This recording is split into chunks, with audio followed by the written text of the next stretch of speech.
ubundi atabyaporodinga ntabwo tuba twatabyumvise cyangwa tubibone, ariko ibi bintu bimaze n'iminsi by the way.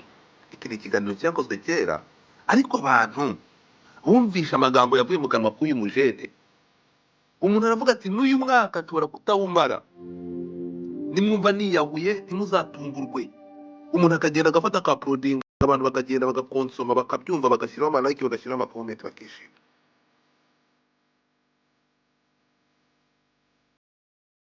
My people, nkeneye ibitekerezo byanyu. Ni iki twakorera uyu musore? Umwe muri benshi maybe, ariko uwabashije kugaragara no kuboneka. Can you do something nka community, nka society muri rusange? Ntekereza ntabwo dukeneye amafaranga, ari igitekerezo cyawe mu kugira ngo ubuzima bw'uyu muntu uvuga ko kandi ko YAKA ugiye kwiyanga ndetse no kwiba bariya ibyiza biri nta byiza mbona imbere.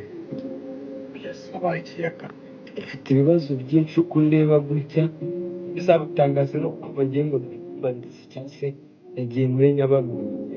ibibazo bihe byatuma wiyegura YAKA. Mfite ibibazo byinshi, nta gahunda mfite yo gusubira iwacu mu bihugu.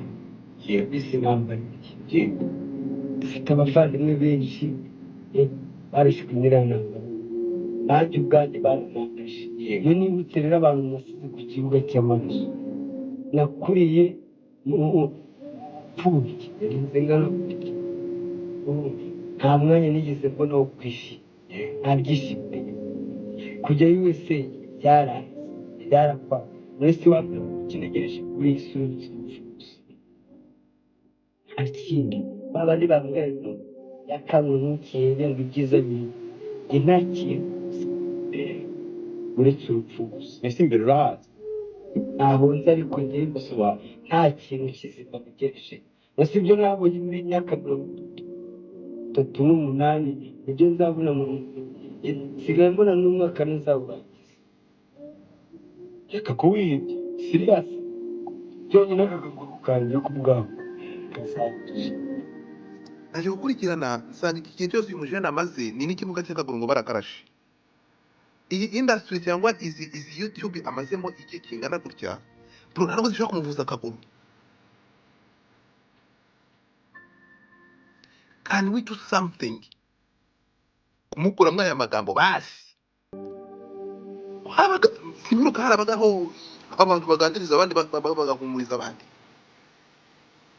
Ubu mu Rwanda nta bigo abantu ushobora kuganiriza umuntu, umuganiriza gusa. Uyu ntabwo akeneye imodoka, ntakeneye ahantu heza ho kuba, abeho hakiriritse, at least bamugarurire ubuzima, bamugarurire ubuzima. We can do it.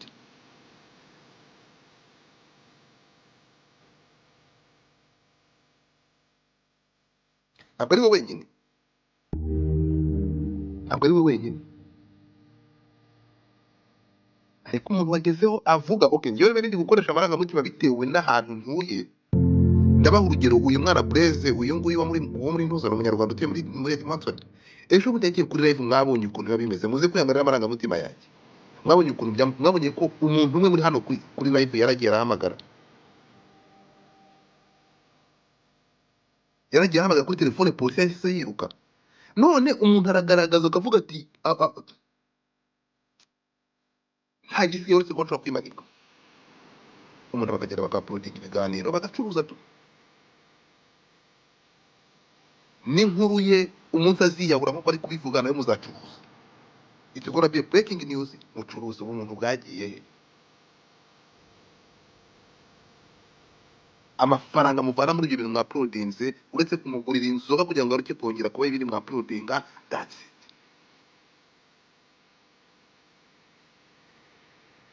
Imyaka igiye kugera mu 8, aho uyu mujene, aho uyu mwana mumuvaniye ibyumba, ni ukuvuga ngo iyo myaka yose muraporodinga, ntabwo bashobora kumara icyumweru mutaporodinze. No kuvuza akaguru ke ntabwo bishoboka. Anyway, ndaza kujyana ibitekerezo gusa. Anybody hari uwatangiye igitekerezo? Icyo nkeneye ni kimwe, dushaka umuntu uganiriza uyu musore tumwishyure. I will do it ariko ndaza gukenera n'inama za buri wese anybody who can contribute kubyumva byagenda gute n'ubwiru mbere yuko abandi abantu ndi kureba bari gusaba ijambo hari aba sinzi niba okay buri wese aza gutanga igitekerezo ariko bari kuzamuka sinzi impamvu ndi kumva naba Mike.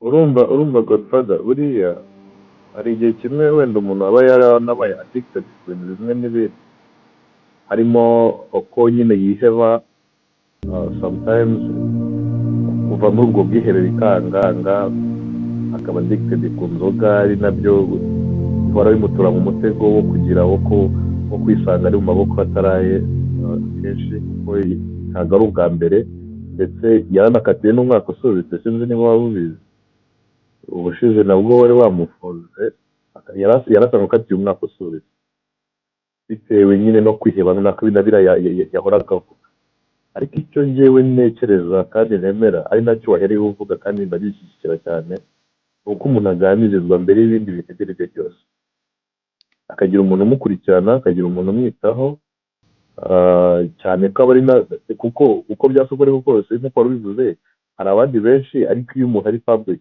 iyo umuntu agaragara iyo umuntu abantu bamucuruza ntabwo umuntu ariko ari we wese bamwaprodinga kuri YouTube channel zabo bigaragara ko hari n'impano afite nawe ashobora kubimurimo yanashyitse bikamugira umumaro ku giti cye aho kugira ngo abantu nka ziriya YouTube channel mucuruzi karanya nacyo bimumariye. Ubu reka ngire iyi ni ibintu nkimara kumva video yarambabaje pe nitaye ibindi ku makomedi akina ibindi akina reka we can do something abantu yemeye kujya kumureba kuwa mbere biramutse binyemereye nkabona n'abandi bantu baranga bajyana n'akabana byamfasha nanjye ndahari reka turebe uyu mujene turebe tumuganirize nanjye ndahari kabisa Godfather nanjye ndahari rwose twajya kumureba nawe urahari so ntekereza ko habaho movement yo kugira ngo dufashe uyu musore tureke ibyo bindi kuba umuntu n'umuntu uri muri gereza bro hano abandi ubundi iranga abantu baragenda bagafata abantu bakajya gusura abantu muri gereza bakabaganiriza barakoze ibyaha bakabaganiriza ubuzima ntibuhagarare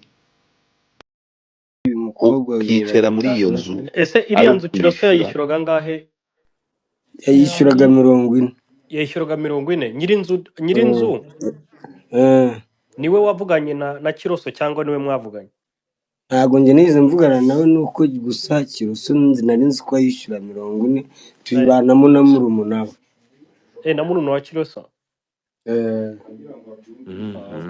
ariko Godfather ntuze yaje wa munyamakuru twavugaga bakuri barabasenze imana no imyaka 5 bamaranye nawe bakoze iki tuba turanga barakoranye none bamukoze nk'amafaranga bakajugunya uwo manibu yakoze ikisi imyaka maze akorana n'uyu mwana yamufashije iki uzi isi impamvu mbivuze niko hirya mvanaho nimwongeye no none se YAKA sande namwihorera uwo munyamakuru kabisa ibyo gode imyaka 5 amaranye nawe yamukoreye iki azana data mumwihorere ko atigeze nankodeshereza inzu sarutwa na Kiroso umuntu umaze imyaka 5 uramuzana ngo aze gukora ikisi nagende ibyo tabashe kumushaka tugaruke gato bose niryarya rati ibyo uvuga ni koko meeting Mike yawe rero sinzi abaganga muri aha murumva kategori y'uburwayi bw'uyu mugabo ahantu bugeze dori ariko urukumva mwibite ko urumva gufasha YAKA gufasha uyu musore nubwo iyi video muyumva ngira ngo wabyumvishe nani Prince wabyumvishe ni ukuvuga ngo turi gufasha umuntu warembye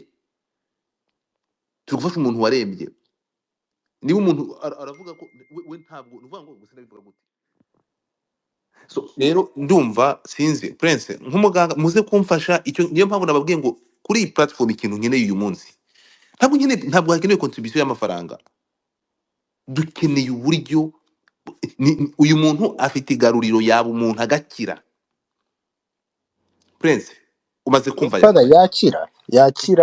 yakira umva none se ntubizi story zacu twese ibintu byinshi yabiciyemo turabisangiye kandi yakira urabizi none neza ko adakozwa rehab turakora iki oya nta kibazo YAKA nubwo wumva wagerageje bikanga cyangwa se ntubyiyumvemo nta kibazo, ariko icya mbere na mbere ni ukumva ko ushobora kuganira n'uwo muntu n'uwo muganga. Ibyo byo ndabigushimiye ko ubishaka, icyo cya mbere rwose nibyo byiza. Ariko nanone mu kuganira n'uwo muganga, uwo muganga asuggestinze yuko hari ahantu ushobora kujya kuba, ni ukuri icyo kintu nacyo uzagitekerezaho, ahubwo wowe umubwira uti nshobora kuba aha hantu muri kondisiyo runaka. Ibyo nabyo babikuganiriza bakabigufashamo. Tuvuge niba ushaka, niba ufite nk'ahantu ufite ikiraka, ariko nimvuga ikiraka simvuge muri biriya bya showbiz. Tuvuge ufite akandi kazi ushaka gukora, yenda ufite ikiraka, bakakwemera ko usohoka. Hari therapy, hari rehab centers ushobora kugenda ugasohoka. Zose ntabwo zimeze nk'indera, kandi zose ntabwo ziba zimeze kimwe. Hari ziba zifite programs zoroshye cyane ku buryo ushobora kugenda uzikora gahoro gahoro kandi ugasubira ku murongo. Icyangombwa cya mbere na mbere ngushimiramo ni uko ushaka gusubira ku murongo. Naho ubundi ibindi byo tuvuga hano ni ukuvuga nyine twihuta, ariko wemeye gucekinga in, bakaguha programs, ukaganira n'uwo muganga, byaba ari byiza kurushaho. N'aya magambo yenda tuvuga cyangwa se uvuga nawe bishobora guhinduka, kuko bashobora kukwereka plans zishobora kukugirira akamaro, nawe ukabibona ko zizakugirira akamaro. Ibyo ni byo byangombwa. Naho gutanga amafaranga byo gutyo gusa, yego twagufasha kubona aho uba, biroroshye cyane, abantu baba bafite abavandimwe, n'ayo mafaranga tukayatanga, ariko icyangombwa rwose ni ukukuvuza, kandi icyo ngushimira ni uko ushaka kuvurwa ukaba muzima, nta kindi rwose. urakoze pe. Sinzi abaganga muze kudufasha. Yaka, Reza, amafaranga uretse mbwira ikintu kugira ngo Prince urabyumva gute ahagaritse ibintu byo kujya ku ma YouTube? Ndabaza Prince, ntibyaba Izo inzira nziza? izo ni inzira nziza, kuko urumva niho hakura inshuti mbi. Ntabwo hakura inshuti. Abangaba wibuke ko ikintu bamukorera, Ba- urumva ibihembo baramukoresha ku bamuha ni nyungu inzoga zabo. bamuha inzoga n'ibyo Justement, kurya n'intuza. yes. Urumva bamukoresha mu nyungu zabo, kandi agakora arababaye, nta kintu afite, nta gahunda afite, mbese uko abyivugira we, nta mipango y'ejo hazaza afite. Aba bantu bakamubenefitingiraho, barangiza bakamujugunya aho ngaho ku muhanda. Turambiwe ko aba bantu badukoreshereza abantu nk'ibikoresho byabo. Thank you. Urumva ko nawe yabirambiwe. Kuba rero abizi ko yabirambiwe, aho ngaho biratworohera cyane kumufasha cyane rwose. Icya mbere rero rwose, if he can, abishoboye akaba afashe nka break y'izo ntuza showbiz n'izo za YouTube, byaba byiza. Ariko arakubwira impamvu atashobora kubireka. Aravuga impamvu adashobora kubireka. Ubwo natwe hagati ahacu ni ukuvuga tuti turabisimbuza iki? munshinguye Rero umukobwa amenyera ahantu ho kuba, ngiye mbihagarike. Oya ni byiza. Ubwo urumva ko ufite inshuti nziza, Ibintu we nizeye iyo nshuti rwose, yawe. nawe ushobora kuba undi muntu ukiraho kondisiyo. Burangiye ikintu nanga ni ukugendera kuri kondisiyo, kunshyiraho amabwiriza byo rwose ntabwo bijya bikunda. Ariko nshinzwe uyu mukobwa kubera hari umuntu wiyumvamo, ushobora kukubwira ukamwumva, ariko apana wa wundi wo kuvuga ngo uramutinye, ngo ukoze iki kubera ko umutinya. Ariko uyu nguyu ntabwo nshobora ugomba kumwumva kubera kumutinya. ko Reka mufite nka mushiki wawe. umva Yaka, Nawe iterabwoba ryo wapi? umva nkubwire. Iterabwoba wanga iterabwoba gute se? Ninde ugushyize Hari umuntu iterabwoba? uvuga ati Banza wumve, nudakora iki ndakora iki. nyine Oya, nudakora iki ngiki. Ariko nk'uyu Ibyo bintu ntiyabimbwira byo none se ko waranze. umva ngo Godfather, ngo byihuta ngiye gusubira mu nudapfukama kazi. hasi. ariko ni uko nibuze dufite umuntu atrusting, uwo muntu ni we yenda twakoreramo. Niba ari ukuvuga ngo twohereze amafaranga, uwo muntu ni we waha amafaranga. Niba ari ukuvuga ngo tumuconnectinge n'umutherapist, uwo muntu nawe twamushinga kumakinga sure yuko babona ride yo kujya kuri uwo mutherapist. Ariko uwo mumama, niba ari umumama simbizi, niba ari mushiki we simbizi, ibyo nabyo nawe agomba kuba ready akamuba hafi kuko ni urugendo rurerure cyane ntabwo byoroshye. Kandi nawe ndibwira ko afite izindi nshingano mu buzima bwe. Ubwo nawe byazaba ngombwa yuko twakwicara tukamuganiriza ku ruhande. Ntabwo rero ari ibintu wapfa kuzana kuri space ngo udesayidinge gutyo gusa, ariko icyangombwa nishimiye ni uko afite inshuti yizera kandi itamuprofita mu bintu ibyo ari byo byose, ahubwo ishaka ko akira. Icyo ni icya mbere kandi cyiza. Icya kabiri cy'ingenzi, nawe arashaka gukira. Icya gatatu rero ni ukwirinda abo bantu yumva bamujyana muri ibyo byose, hanyuma tukamushakira yenda ikindi kintu ku ruhande yabyaza umusaruro hagati aho. Ariko ku kibazo warumbajije byo nta nubwo ari ntabwo nshobora guca ku ruhande ibimujyana muri ibyo byose adashaka. Agomba kubireka, agomba kubihagarika, agafata pause, yenda akazasubira muri showbiz yumva ari muzima nawe yifitiye umurongo we, ahubwo abantu bakaba bakurikira ibiganiro bye adakoreshejwe n'abandi bamushakaho inyungu ku giti cyabo. Urakoze. Okay, so urakoze cyane pre, ariko kandi nzabakenera impamvu twifuje iki ngiki. Iyi ngiyi navuga ko ari campaign itangiye kandi itazigara irangira. We will try our best. Ntabwo umuntu yaducika tureba. Ngiye kino kiganiro nakibonye ndababara. Ntabwo umuntu yaducika tureba, ariko urukumva yamaze, ntekereza ko amaze kugera kure. You have nothing, urarwaye, ariko urumva umuntu yanyandikiye kandi abibonye. So the guy afite ego iteye ubwoba, yarazinutswe, umutima warahennye. Ariko se hari ubundi buryo bwakoreshwa? Ari mpamvu nifuje ko abaganga maybe hano bari buze kudufasha. Iyo umuntu yamaze kugera kuri iyi kategori bigenda biti?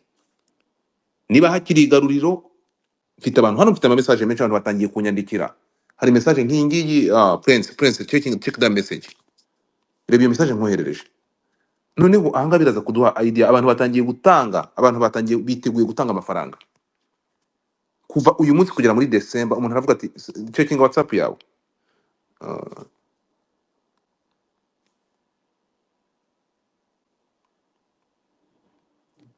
Ntabwo irangeraho, reka ndebe nanone. Nayiguhaye. So urukumva abantu batangiye kuba ready yo gukora igishoboka cyose. You can read that message. So urukumva rero abantu biteguye gukora, ahubwo icyo dukeneye nonaha ni abantu bagomba, nkuko nabibasabye ku bantu bari mu Rwanda. Kabano yambwiye ko yiteguye kujya kumureba, Uswakima arahari n'abandi.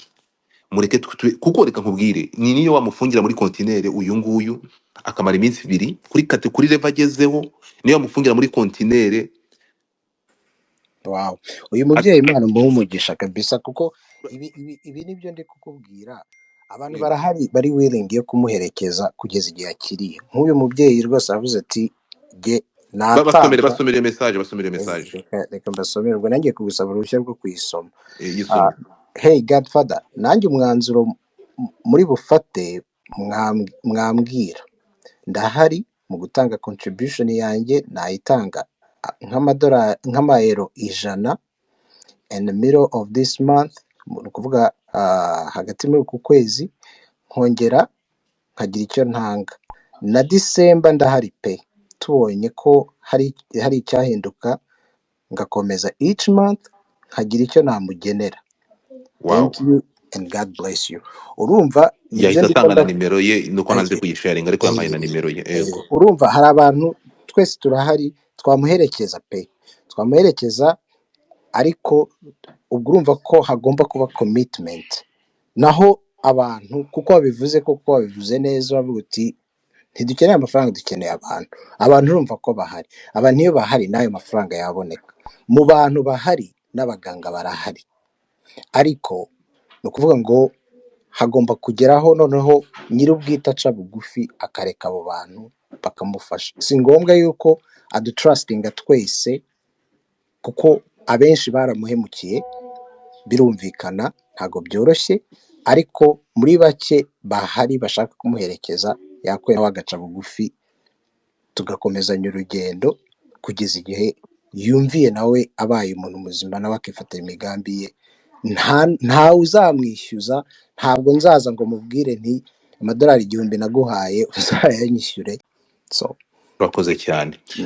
Yaka, fungura mic ya mbere y'ibikomereza umusore ijambo, fungura mikoro yawe nyabita, mufungurire mikoro.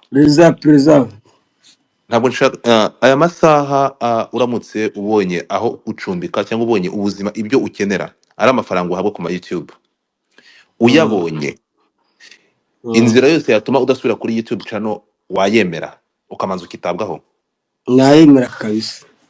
Kumvikana ikintu kimwe, niba ubyemereye hano, ntabwo nshaka kugira ngo ejo bizagaragare ko umuntu yaguhagaritse kujya kuri YouTube, kuko Njyewe ntabwo nayemera. tubigusaba. Manza wumve ahangaha mwe abantu mwe nibimara gukunda, icyo turi buze gusaba, turasaba ubuyobozi, aho kugira ngo bajye bafata YAKA bagiye kumufunga, turasaba ribu itegeke ko YAKA atazongera kugira ahantu ahurira n'ama YouTube cyane bamukoresha mu nyungu ze nkuko babikoze kuri busyete. Turasaba ribu ibikore, uzashyiraho ikiganiro cyangwa uzongera gukoresha YAKA, ibyo ngibyo azabiryoza, kandi ntekereza ku rwego rushinzwe kutureberera ruri bidufashe. Ariko kugenda tukajya gusaba icyo kintu aribyo bimutunze, byaba ari ikibazo. Ibyo twabisaba ubuyobozi tumaze kumushakira uburyo bwo kubaho.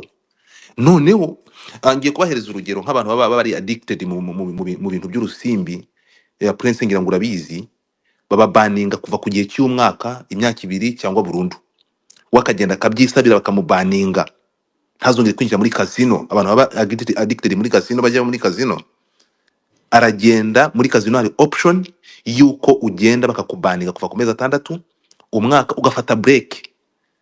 Dufate ribu itange, ntabwo YAKA ntabwo ari umusazi, ntabwo afite disability, ntabwo ni umuntu muzima, ntabwo babishyira itegeko nkora kwa busyete.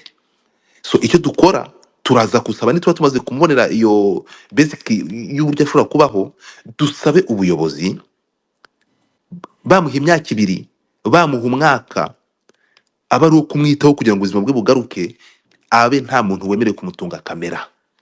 Ubikoze abiryozwe, kuko ntabwo bazajya batunga kamera uyu musore kuva 2019 bamutunga kamera bakamuha ibiyobyabwenge. Ibyo biyobyabwenge cyangwa izo nzoga zikabije bigahariba akazi ko kujya kumufunga. Ntabwo ari byo. Ribu nukuri badufashe, nitumara kumubonera ubushobozi nkuko audience hano yemeye kubikora, badufashe nabo, kuko demo ajyara kuri biriya biganiro, demo bamwishyura amafaranga yo kunywa inzoga, bakamuha ibyo 5,000, ibyo 10,000. No, baranazimugurira ngo kugira ngo yirekure mu kiganiro bro.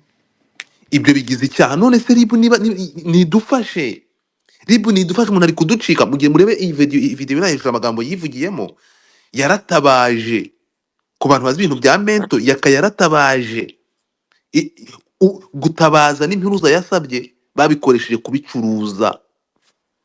Umuntu aravuga ngo nubona niyahuye ntibizabatungure, nimwumva niteye muri Nyabarongo ntibizabatungure, ntacyo nsigaje kuri iyi ubuzima. Oya, barafashe, baraprodinga, baragurisha. umva ikintu cyambabaje ni ukuntu uriya muntu yashyizeho ngo YAKA ngo ubuzima ngo ibiki n'ibiki, ngo agezeho ngo naho ashaka kwiyahura, ngo uraseka ngo upfe. Seriously, Ngo uragira gute? ngo uraseka ngo upfe kuri ya YouTube, Kuri ya YouTube ya Irene Murinda, ngo uraseka ngo upfe, ngo kuko yavuze ko ngo ashaka kwiyahura, ngo uraseka those ngo people upfe. we have, abo nibo bantu dufite muri societe. Urumva ni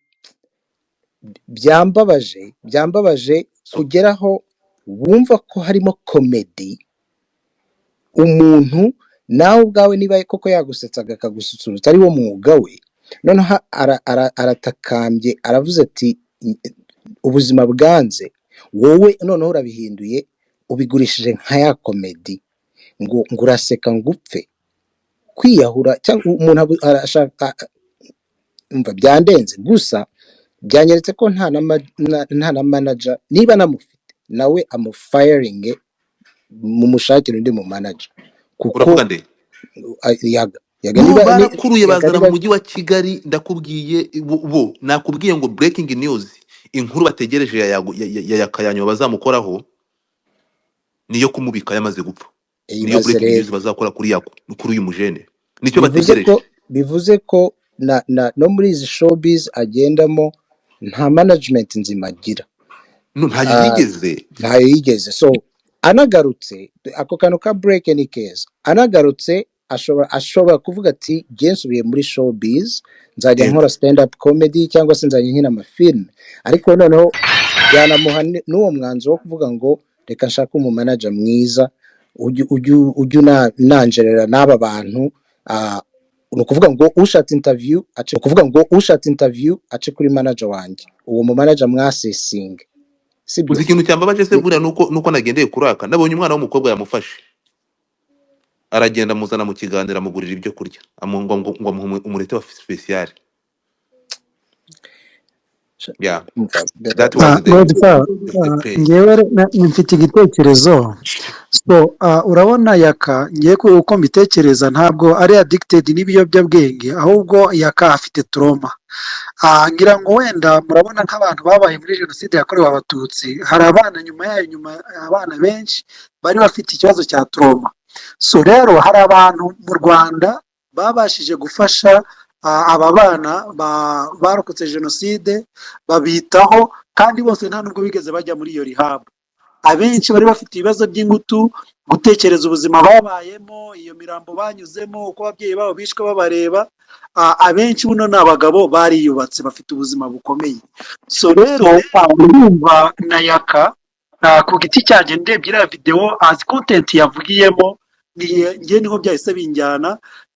Yaka afite trauma y'ubuzima yarokotsemo, y'ubuzima yabayemo, butuma ajya kunywa bya biyobyabwenge kugira ngo abashe kubyirengagiza. Rero ndumva hari abaganga benshi mu Rwanda kuvuga ngo abantu batekereza ibyo bigo bindi ashobora kubamo byamufasha, kuko ikibazo nyamukuru ni icyo gukira ririya hungabana afite noneho rimutera kujya muri biriya biyobyabwenge. Ikindi Godfather yaravuze nemeranwaho nawe, mbere y'uko akusubira kuri izi social media, iyo umuntu arwaye abanza yivuza, yamara gukira akagaruka muri kariyeri. Reka rero tubifate nk'aho yaka agomba kubanza yivuza mbere y'uko asubira kuri iyi kariyeri, iyi talent afite, gusubira kuri izi mbuga za YouTube. Ariko tubimukorere, tubimubwire, tumaze gufata n'umwanzuro w'ikintu kizatuma adasubirayo nk'uko Godfather ari kubivuga. Bibe serious, ntitubivuge ngo tubigire topic birangirire hano, n'ejo n'abantu bashobora no kuvuga ngo twamubujije byagenze gutya, ahubwo ave hano icyo kintu mugikemuye kuko cyamaze gusohoka mu kanwa kacu, kugira ngo nibura tumuherekeze tubanze tumuvuze, namara kuvurwa azasubira kuri izi social media. Murakoze cyane. So turihuta ntabwo tuzakongera kwisubiramo. Nanjye rero ndagiye, umukobwa asigaye wenyine, mwebwe mushaka amafaranga mu ntuza ahantu mujye mumenyera n'icyo kurya, murebe ko nzasubira muri showbiz. Uretse gato mbere kugenda yaka nari ngiye gusubira mu kazi kandi I wanted to say this. Yego. Nimba ntari nk'uko abantu bose bavuze ngo bahubira akazi tubisubiremo ubundi ikintu cya mbere gihari ni ukurebera aho yaka ashaka inzu. So yewe I think Prince afite nimero yanjye, waraza kuba I think arasigara muri kuganira whatever. Iyo nzu today cyangwa ejo ambwire niba yayibonye ndaza kuyishura. Sagenda we mu nzu yiwe. Inzira hari ayirimo. Inzira hari ayirimo. N'ibihumbi 40 by'amanyarwanda. Okay, sorry. Wakwishyura umwaka ubwo icyo dukora urukumva ikizu ubwo icyo nshaka ni iki? So ntacyo. Ndamwishyurira aya mezi 2. Then ibindi bikorwa byose bikurikira byo kugira byo kugira ngo abanze yabona umutherapist cyangwa se umuspsychologist cyangwa se umuntu umufasha agatwamya bimeze bite. So ikihutirwa no kugira ngo nahaba ataza kurara imvura imwica cyangwa se n'iki. Ndamwishyura ayo mezi 2, ndarenzaho n'andi mafaranga hejuru makeya gushaka ibyo kurya muri no minsi ahari. So ibindi no tubikurikirane hanyuma nakoze. Urakoze cyane. Thank you so much my brother. Thank you so much. Urakoze cyane. Urakoze cyane. Niyo kinga saka yaka ihangane gato buretse kugenda yaka mfite igitekerezo. Ngiye ndifuza ikintu cya mbere kugira ngo dutangire uru rugendo rwa rehab. Erega nabwo azagira aho yemere. tumaze tumutandukanye n'ibimusunikira muri izi nzoga ibi bitanu n'ibihumbi 10 bamuha bya buri munsi yaka ntabwo tukuvana ku nzoga direct ntugire ubwoba wangura iryo cupa rimwe amacupa abiri ukayanywera mu rugo ukaruhuka ariko ukagira n'abantu bakwitaho umuganga azakubwira uko ubikora ntabwo bakuvana ku nzoga nta nubwo muri rehab bahita bakuvana ku nzoga direct sibyo so Prince urabyumva ute turamutse tubonye hano muri iyi space tuhavanye igisubizo gituma atandukana n'izi YouTube zimukoresha noneho tugatangira process ira uri kutubwira yo kumuvuza what do you think ibisubizo by'urumva cyo icya mbere cyabonetse cy'inzu cyabonetse amezi abiri it's not enough it's okay nkeneye ko tumubonera umwaka at least umwaka ubwo urumva nuriya mubyeyi natwe twese yes twabikora biraboneka ariko icyangombwa ubwo ndaza kuvugana na Innocent turebe ukuntu twazajya tugenda twishyura iyo nzu ntago byatunanira n'uwo mwaka ntago watunanira ariko icyo wumva turi concerned about ego turi kwishyurira inzu umuntu ushaka kujya kwivuza cyangwa turi kwishyurira inzu umuntu ushaka ko tumwishyurira inzu wakishakira ubundi buzima oya turi kwishyurira umuntu ushaka kujya kwivuza nubwo kwivuza kwe ari kubishyiramo condition akavuga ko yabonana n'umuganga ariko kujya kwicara mu kigo we yita gereza cyangwa nk'ikindera nk'uko yabivuze ibi ngibi ntekereza ko it's not my business ibyo ngibyo ni by'abaganga ibyo ni by'abaganga ibyo ni by'abaganga yakafungura mic yawe gatoya ihangane fungura mic kubwira nti hano kuri space ntago twakomereza gutya ariko bibaye ngombwa yuko duconnectinga mu gikari tukamuganiza tukumva n'ikindi kintu yakora in the meantime nibyo byaba ari ingenzi yaka nta telefone agira nta WhatsApp agira ntago nzi ko abifite kandi uwo mu mama se bari kumwe we nta uyu ni umukinnyi w'amafilime nyabitanga n'umukomedian umukinnyi w'amafilime n'ubu ngubu nawe yari yaje kumukoresha urumva n'uyu nguyu turi kuvuga yari yaje kumukoresha bari kumwe yari yaje kumukoresha nawe yari kumukuramo umusaruro nawe yamuguriye inzoga cyangwa bitanu uyu nguyu yamfasha amafaranga nawe ibingibi uyu nguyu nawe yaje kumukoresha nawe ari kumukinisha muri ayo mashini turashaka kumuvana ni umukinnyi w'amafilime nawe ihangane gato ndaje umusore so yaka subiza gatoya nyabita ntabwo ndi kugukasa nyabita ihangane gato yaka uranyumva ndakumva yaka habonetse ubufasha witeguye kuvurwa witeguye kwakira abantu bakwitaho ukavurwa ndi tayari kabisa ibyo ngibyo bibonetse witeguye gufata iya mbere aya mafilime ukayavamo cyane rwose nk'uko Prince yarabivuze iki kigo aho ugomba kujya gufata ubufasha ugiyeyo ufite iwawe inzu yawe urakomeza kubireza kuba yishyuwe ariko bikaba ngombwa ko ugenda ukamara y'iminsi ngahe bari kukwitaho cyangwa bari kukubwira bari kukwitaho wenda ukanataha ariko ukaba ufite ikigo kiri kukwitaho n'abaganga ntiwabikora ukajyayo ufite ibyo kurya ufite aho uba ufite buri kimwe wabikora nabikora kabisa okay